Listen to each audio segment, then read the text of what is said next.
Everyone, जैसे कि हमने प्रीवियस सेशन के अंदर आपका रिसिप्ट एंड पेमेंट छांटना सिखाया कि एक्चुअली रिसिप्ट एंड पेमेंट के आइटम कौन कौन से पड़े कहाँ होते हैं और जाते कहाँ हैं। अब ये बात तो आपने समझ लिया कि क्यों रिसिप्ट साइड में इतने ही कैटेगरी के आइटम मिलेंगे और क्यों पेमेंट साइड में आपको सिर्फ उतने ही कैटेगरी के आइटम मिलेंगे जो हमने प्रीवियस सेशन में डिस्कस किया, राइट। अब आज एक बच्चे को जब मैं एग्जाम्पल कराता हूँ प्रैक्टिकली, सबसे ज्यादा प्रॉब्लम आता है identification of revenue expense and capital expense. क्योंकि एक्चुअली प्रॉब्लम इसलिए आता है क्योंकि एक तो आप ये एरिया से नए हो, क्योंकि अभी तक आपने बिजनेस से डील किया हुआ है, आप प्रोफेशन से या नॉन प्रॉफिट ऑर्गेनाइजेशन से डील कहाँ किया है आपने, तो इसीलिए आपको इसके नए नए हेड्स समझने में तकलीफ जाती है। और इसीलिए आपको आज हम लोग पहले वो रेवेन्यू एक्सपेंस और कैपिटल एक्सपेंस के हेड समझाएंगे। Clear picture? चलिए शुरू करते हैं। अब रेवेन्यू एक्सपेंस के सिर्फ हेड में आपको लिखा के नहीं, एक एक हेड समझा के देता हूं, ओके। शुरू करते हैं स्टूडेंट्स, ध्यान देंगे सभी लोग। ओके, तो चलिए स्टार्ट करते हैं फटाफट। तो list of revenue incomes and revenue capital incomes for all type of NPO. अभी ऑल टाइप ऑफ एनपीओ क्यों लिखा है मैंने, यानी ये आपको सारे प्रोफेशंस मिक्स है। इसमें हॉस्पिटल की भी रेवेन्यू इनकम्स है, कुछ जिम की भी रेवेन्यू इनकम्स है, ट्यूशन क्लासेस भी है, स्कूल भी हो गए, कॉलेज भी आ गए, यानी सब। अब ये बात तो मानते हो कि सब जितने ऑर्गेनाइजेशन उतने उनके इनकम के टाइटल भी अलग अलग। तो ये आपको जो लिस्ट दिखा रहा हूँ ये मिक्स ऑर्गेनाइजेशंस की है, मिक्स यानी सारे एनपीओ आ गए इसके अंदर। फिर आप चाहे स्कूल बन के चलाओ, चाहे आप कॉलेज बन के चलाओ, चाहे आप एंटरटेनमेंट जोन बन के चलाओ, चलता है वो भी, या चाहे आप कोचिंग क्लास चलाओ, चाहे हॉस्पिटल चलाओ, चाहे जिम चलाओ, चाहे क्लब चलाओ, सारे इसमें आ जाते हैं। Clear students? चलिए, तो ये मिक्स वैरायटीज के आपको revenue incomes and revenue expense की लिस्ट दिया हूं, एक एक चीज समझा के तब। सबसे पहले आपको 5 तरीके की, जो 1 2 3 4 5 6, ये 6 तरीके की जो इनकम्स है ये एक ही नेचर की है, इसलिए आपको ये एक साथ समझा जाएगी। आपको देखिए, ये एनपीओ की मेन इनकम होती है। मेन इनकम क्या होती है? मेन इनकम, चाहे वो ट्यूशन क्लास हो। अब सर 6 मेन है तो एक ही ऑर्गेनाइजेशन में एक ही एप्लीकेबल होगी। ये तीन, सबके टाइटल डिफरेंट है लेकिन काम सबका एक ही है। तो अब शुरू करें। चलिए, सबसे पहले आता है सब्सक्रिप्शन फीस। सब्सक्रिप्शन फीस कौन यूज करता है, सबसे पहले ध्यान दीजिए। तो देखिए, आप जब भी आप कोई मंथली एक्सपेंस पे करते हो कहीं पे भी, तो वो ऑर्गेनाइजेशन उस टाइटल को सब्सक्रिप्शन फीस बोलते हैं। जैसे आप जिम जाते हो, है ना, जिम। अब जिम के अंदर आप जब सर्विस लेते हो तो जिम वाला ट्रेनर आपको क्या बोलता है, जिम वाला ऑर्गेनाइजेशन, कि आपकी मंथली सब्सक्रिप्शन फीस रहेगी, मेंबरशिप फीस, या कोई जिम वाला सब्सक्रिप्शन फीस बोलता है। ओके, तो अब ये सब्सक्रिप्शन फीस क्या है? एक नॉमिनल इनकम है जो उस ऑर्गेनाइजेशन को रेगुलर मिलते जा रही है। अब कोई जिम वाला बोलता है मेंबरशिप फी और कोई जिम वाला बोलता है सब्सक्रिप्शन फीस। जैसे आप कभी क्लब जाते हो, स्पोर्ट्स क्लब्स, तो स्पोर्ट्स क्लब वाले भी आपको अपनी जो मेन इनकम होती है, मंथली इनकम जो आपको पे करना पड़ता है वहां पे सर्विसेज के लिए, उसके लिए वो वर्ड यूज करते हैं सब्सक्रिप्शन फीस या मेंबरशिप फीस। क्लियर? दोनों का देखो, सबका नेचर सेम है। ये आप पूछोगे जितने भी मैंने आपको अभी ये हाईलाइट किया ना, ये सबका नेचर सेम है, सिर्फ सबके टाइटल डिफरेंट है ऑर्गेनाइजेशन टू ऑर्गेनाइजेशन। और ये उनकी मेन रेवेन्यू इनकम है। क्या है उनकी? है जो हर मंथली वाइज आती है उनकी। अगर एनुअल भी आती होंगी तो भी हम कैलकुलेट इसको मंथली ही करते हैं। क्लियर? इंस्टॉलमेंट में आती होंगी तो भी हम कैलकुलेट इसको मंथली ही करते हैं। तो सब्सक्रिप्शन फीस और मेंबरशिप फीस समझा आपको क्या होता है? मेंबरशिप फीस यानी वही होता है, डांस क्लासेस वगैरह में आप जाते हो कहीं पे भी, तो आपको स्पोर्ट क्लब्स में तो आपको सब्सक्रिप्शन फीस या मेंबरशिप फीस नाम आता है। ठीक है, तो वो उनके लिए क्या हो गई, उन ऑर्गेनाइजेशन के लिए रेवेन्यू इनकम है, क्योंकि ये रिकरिंग नेचर की बार बार मिलने वाली इनकम है। अब सवाल आता है, एक आता है लाइफ मेंबरशिप फी। अब कुछ ऑर्गेनाइजेशन क्या होते हैं, जब एस्टेब्लिशमेंट करते हैं उसी समय मेंबरशिप लेने के लिए वो वन टाइम आपसे इन्वेस्टमेंट मांगते हैं, जिसमें आपको वो लाइफ टाइम सर्विस देंगे, लाइफ टाइम सर्विस। उसको नाम दिया है लाइफ मेंबरशिप फी। लेकिन लाइफ मेंबरशिप फी एक मेंबर से एक ही बार आएंगी, इसलिए वो आ जाती है कैपिटल इनकम के अंदर। अब सर ऐसी कोई बताइए एग्जांपल देखें। जैसे अकोला सिटी के अंदर आप देखोगे तो अकोला सिटी के अंदर सबसे पहले अकोला सिटी स्पोर्ट क्लब जब बनाया गया था स्टार्टिंग में, अब अकोला सिटी स्पोर्ट क्लब भी नॉन प्रॉफिट ऑर्गेनाइजेशन में आता था पहले, अब नहीं, अब उसका नेचर चेंज हो गया। अब जो ऑनलाइन वाले दर्शक है वो बोलते हैं sir Akola city sport club क्या है, तो ये हमारा बहुत बड़ा एक फेमस एक रिसोर्ट है। रिसोर्ट के अंदर जहाँ पे मोस्टली ज्यादातर लोगों की शादियां होती थी पहले, अभी नहीं होती, मेरे को पता नहीं। ओके हाँ, तो अकोला सिटी स्पोर्ट क्लब जो है ये, जैसे अभी देखा ना आपने क्या सीखा कि धर्मशालाएं जो आती है, धर्मशाला या रिसोर्ट्स वगैरह जो आते हैं जहाँ पे शादियां होती है, वो भी प्रोफेशन में आते हैं, वो भी एनपीओ की अकाउंटिंग यूज करते हैं। ध्यान देना, clear picture? In accounting process same होती है एनपीओ जैसी। तब होता क्या था, जब अकोला सिटी स्पोर्ट क्लब में जब वो बन रहा था तो उस वक्त बड़े बड़े लोगों के पास, यानी अमीर अमीर लोगों के पास इसकी एक मेंबरशिप की वो आई थी डिमांड कि आप इस ऑर्गेनाइजेशन के अंदर 5 लाख रुपए दो, आपको लाइफ टाइम आपकी शादियों में 20% फ्री। अब 20% बहुत होता है, अगर 13 लाख का बिल निकला, 10 लाख का बिल निकला, तो 10 लाख में 20% बोले तो सीधे से 2 लाख रुपए होते। लाइफ टाइम आपके घर की किसकी भी शादी हो, आपको लाइफ टाइम इतना डिस्काउंट मिलेगा। या इसके अलावा आपकी फैमिली कभी आना चाहे स्पेंड करना चाहे तो वहाँ पे स्पेंड कर सकते हैं। तो वो एक मेंबर से एक ही बार मिल रही थी वो इनकम। तो वो इनकम को अकोला सिटी स्पोर्ट क्लब क्या घोषित करेगा? Capital income. तो मेंबरशिप फीस और लाइफ मेंबरशिप फी में फर्क है। उठो दोनों क्लास के पास जाओ, मैं डबल बोलूंगा नहीं, उठो। तो मेंबरशिप फीस में और लाइफ मेंबरशिप फी में अंतर क्या है? अंतर यही है कि मेंबरशिप फी मतलब मंथली इनकम, क्योंकि बहुत सारे ऑर्गेनाइजेशन एनपीओ के अपनी रेगुलर इनकम को मेंबरशिप फी बोलते हैं। लेकिन अगर लाइफ मेंबरशिप भी बोल रहा है वो, तो एक टाइम पे एक ही पर्सन से एक ही बार मिलेगी, और वो भी कब? एस्टेब्लिशमेंट टाइम के वक्त, तो उसी को बोलते हैं लाइफ मेंबरशिप फी। अब मैंने आपको एग्जांपल देख के समझा दिया, राइट? आगे बढ़ूं तो what is difference membership fee और लाइफ मेंबरशिप फी? फर्क है आपको समझा? आपको जब अकोला सिटी स्पोर्ट क्लब बन रहा था तो उसमें कैपिटल में इनकम देने वाले, कैपिटल में कंट्रीब्यूट करने वाले, मेंबरशिप लेने वाले जो लोग थे, उन्होंने एक ही बार इन्वेस्टमेंट किया होगा, उसको बोलेंगे लाइफ मेंबरशिप फी।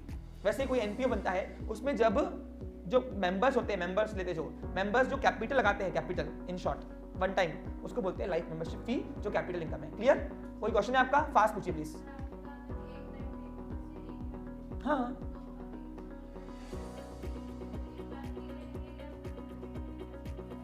सॉरी मेरे को क्वेश्चन सुना नहीं आपका। आपने कहीं मेंबरशिप लिया, ओके, 3 महीने की मेंबरशिप आपने एक साथ भरी, ओके, 1 महीने की मेंबरशिप लिया आपने, छोड़ दिया, तो उनकी वो रेवेन्यू इनकम हुई।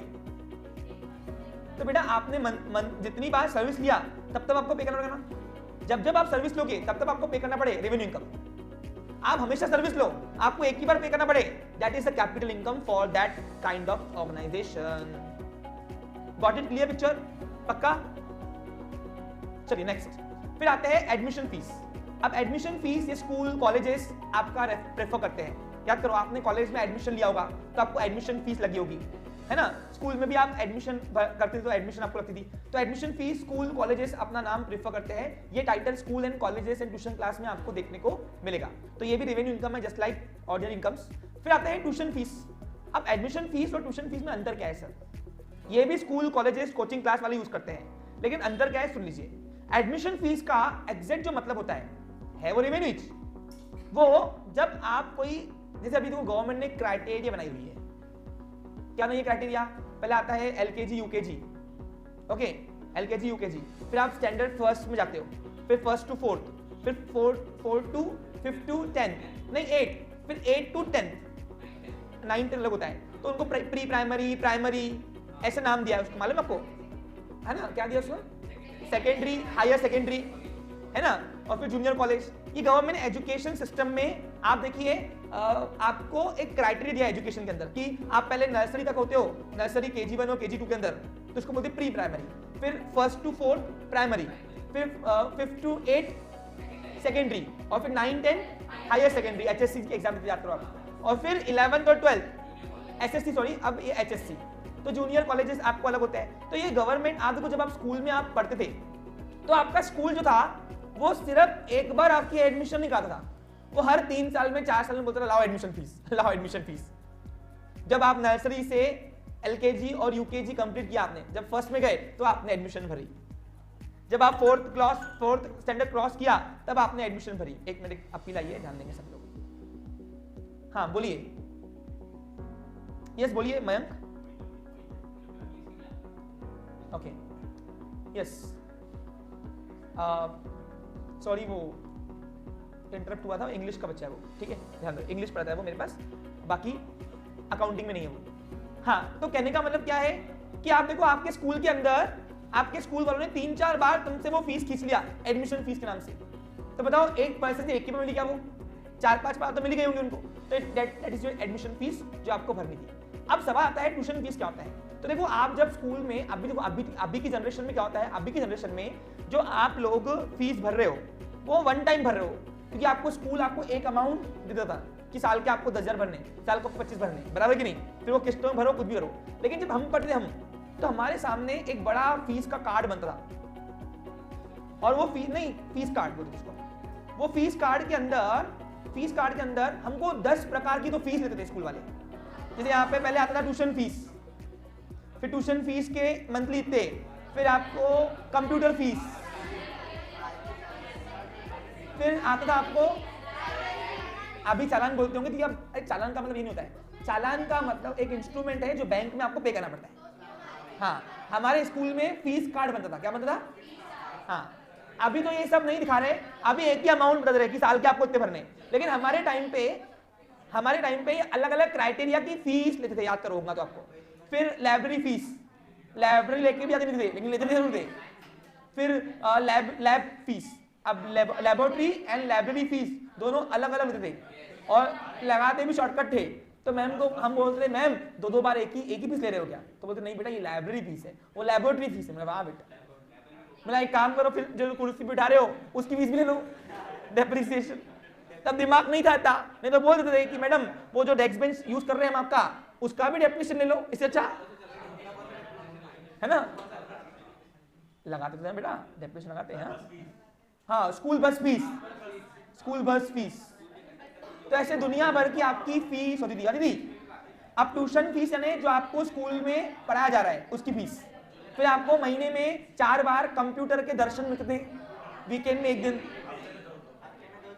ठीक है 2 दिन, तुम्हारा स्कूल अमीर होगा। हाँ, फिर हमको तो हफ्ते में 1 ही दिन मिलती थी, और उसमें भी आधे बच्चे कीबोर्ड खराब करके आते थे जानबूझ के, है ना। फिर वो भी नसीब में मिलता नहीं था, और कभी कंप्यूटर खराब रहे तो टीचर आती थी क्लास के अंदर, बेटा चलो थ्योरी पढ़ेंगे आज, है ना।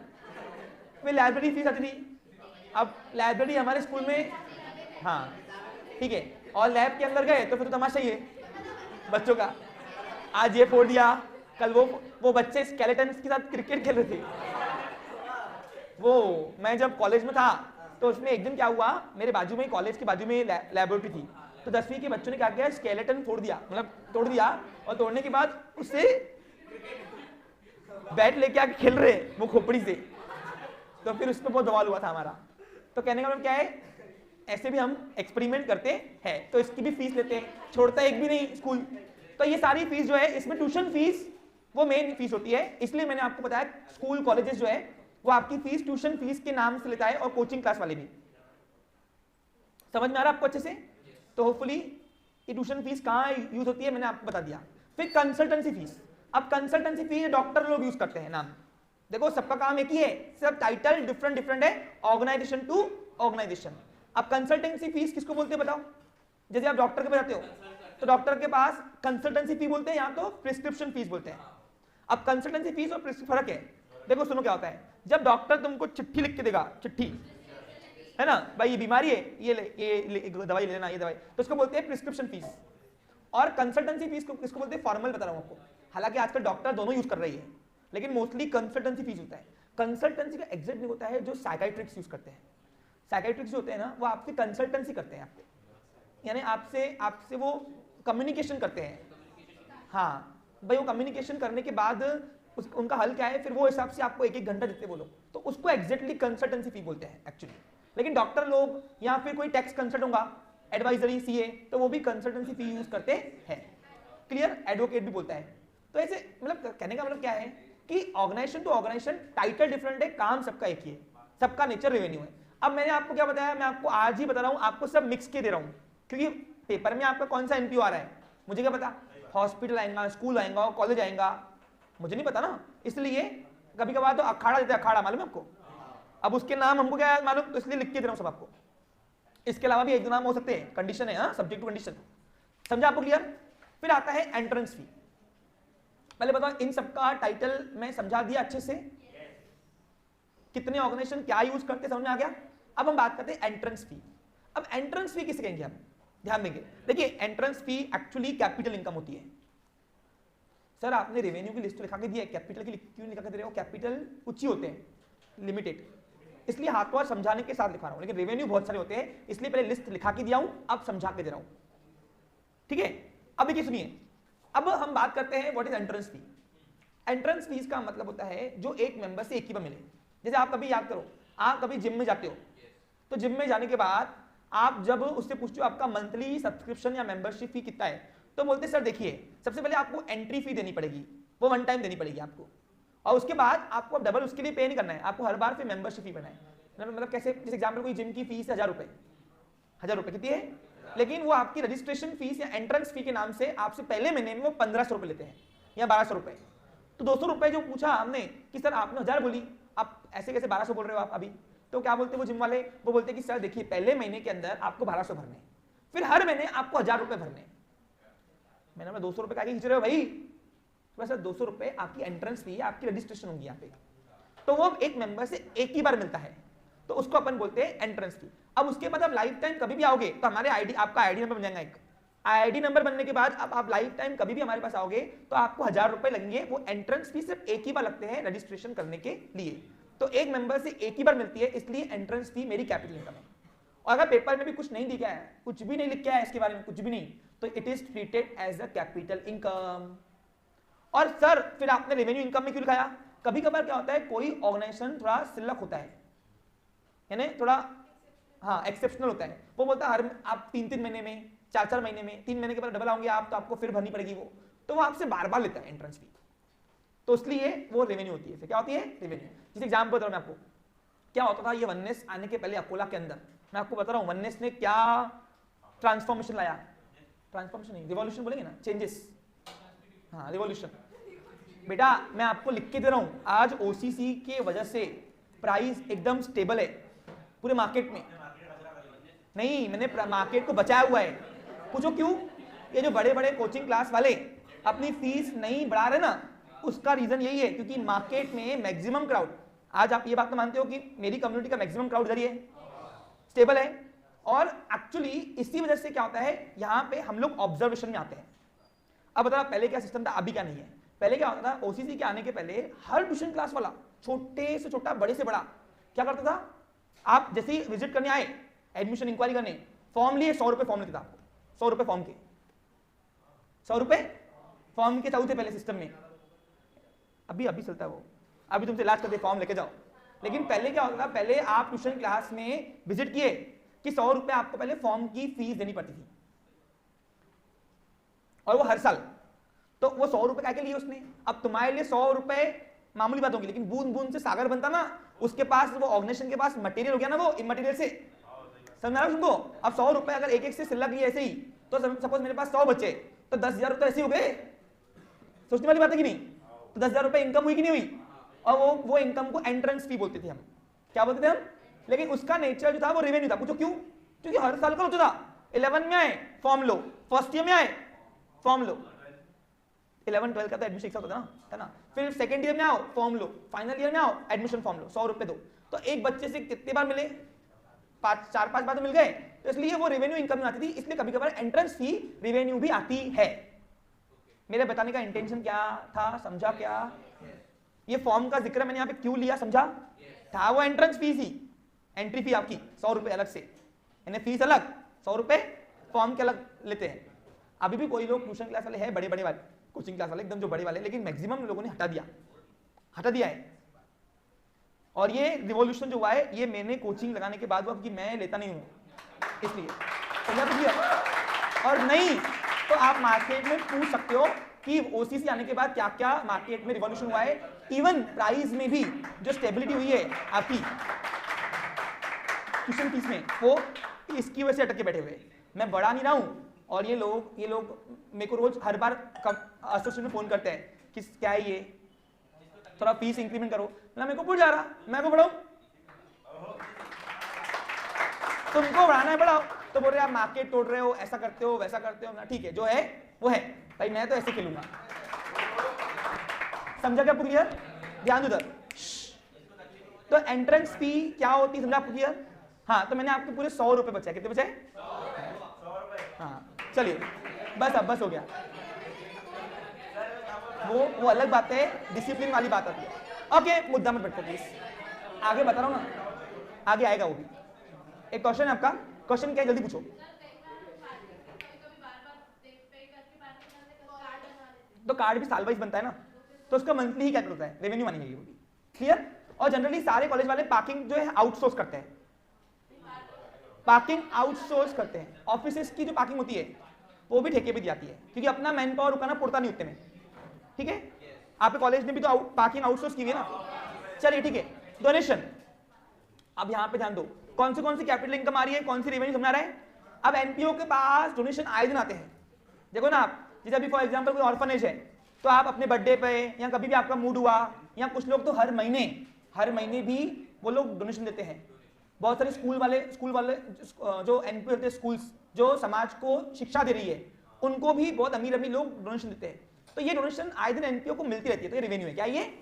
लेकिन अगर कोई डोनेशन स्पेसिफिक फंड की आ रही है, स्पेसिफिक फंड पर्पस, तो वो एक पर्सन एक ही बार देगा, दूसरी बार जाओगे लेने तो बोलेंगे दिया तो है इसके लिए, डबल की मांग रहे हो, तो वो डोनेशन जो है वो कैपिटल इनकम मानी जाएगी। इसलिए donation for specific fund is my capital income.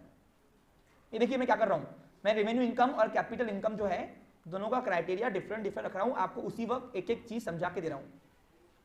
तो डोनेशन जो मिलना ये वाजिबी है, एनपीओ को मिलती रहती है, और ये रेगुलर इनकम है, तो इसलिए रेवेन्यू इनकम है, क्योंकि रिकरिंग नेचर की। क्या है?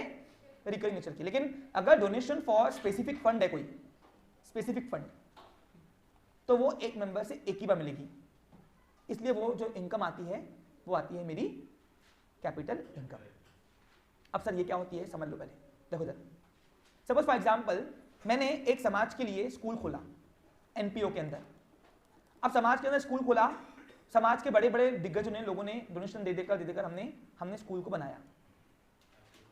ठीक है, अब स्कूल बनाया, अब क्या हुआ, 2 मंजिला स्कूल बना तो लिया, स्कूल की पॉपुलेशन काफी बढ़ने की वजह से अब मुझे तीसरा मंजिला बनाना है, बिल्डिंग बढ़ानी है।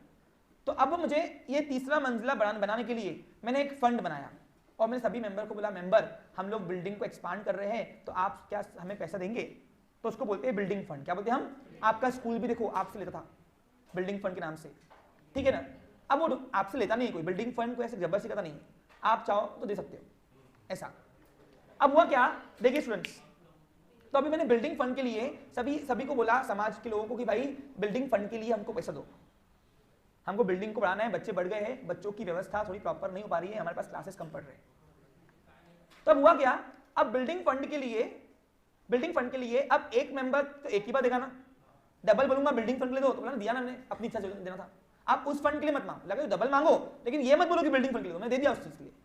तो इसलिए किसी भी पर्पस के लिए अगर एक पर्सन देगा मुझे, तो वो एक ही बार देगा मुझे, डबल उस पर्पस के लिए मैं डोनेशन नहीं मांग सकता। हाँ, आप जनरल डोनेशन मांगो चलेगा, लेकिन आप बिल्डिंग फंड के नाम से रिसीप्ट नहीं पा सकते डबल, जितना देना था उसने आपको दे दिया। तो इसलिए कोई भी फंड, कोई भी स्पेसिफिक पर्पस के लिए अगर आपको डोनेशन मिल रही है, किसको? एनपीओ को, तो तब वो कैपिटल इनकम है, क्योंकि एक मेंबर से एक ही बार आएगा। तो आपको लिखा रहेगा donation for building fund, donation for ground.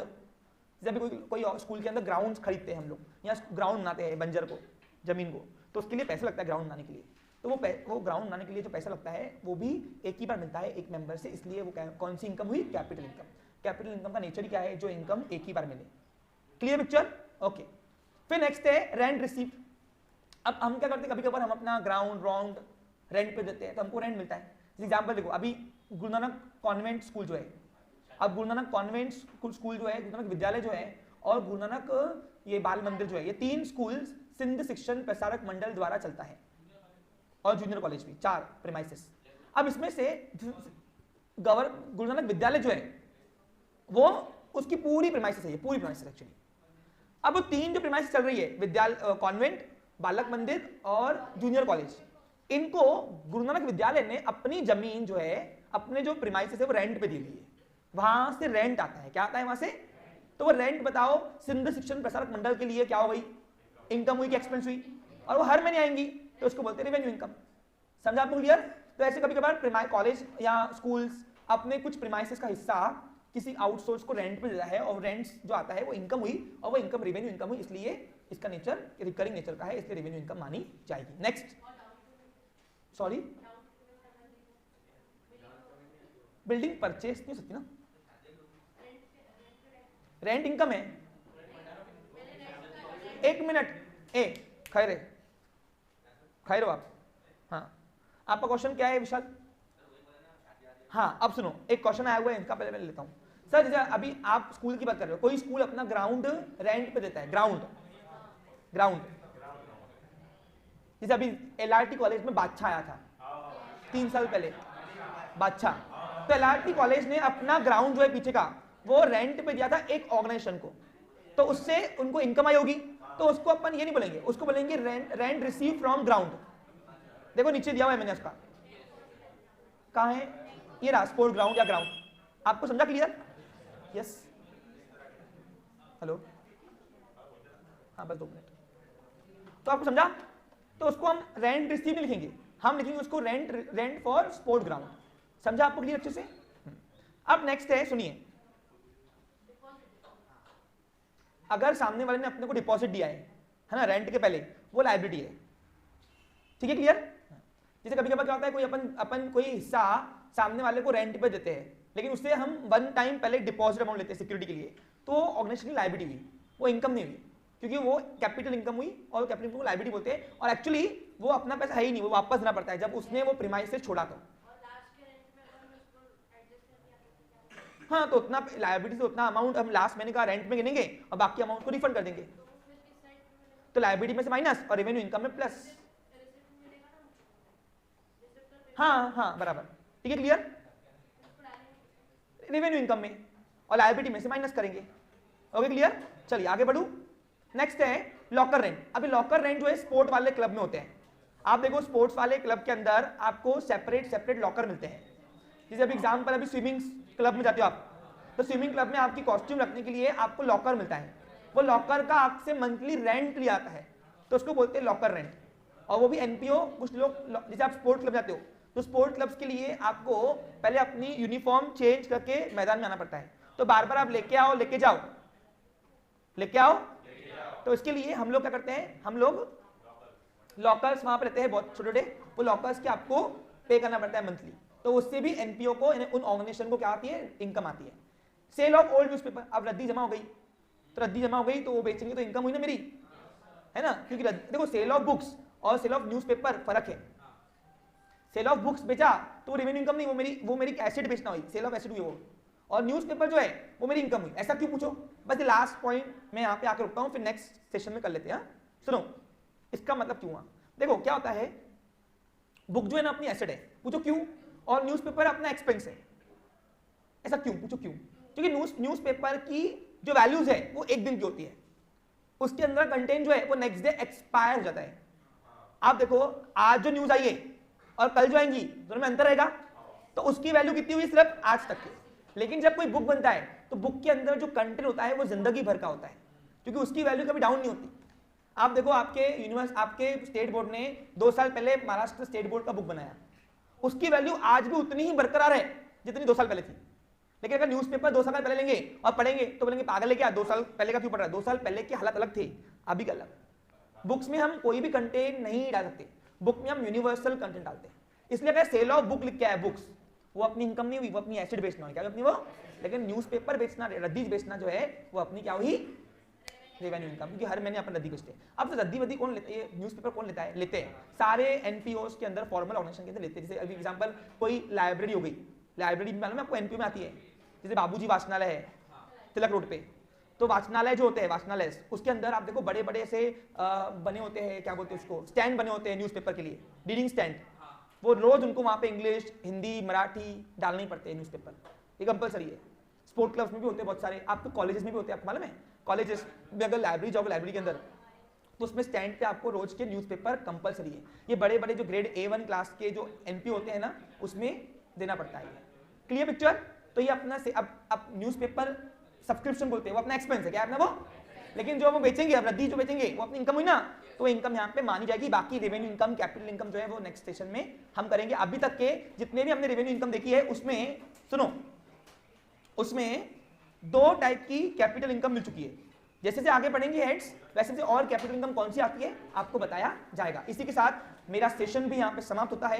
कल फिर मिलेंगे। Have a nice day, take care. बाकी की रेवेन्यू इनकम्स डिस्कस करेंगे एंड कैपिटल इनकम ऑल्सो।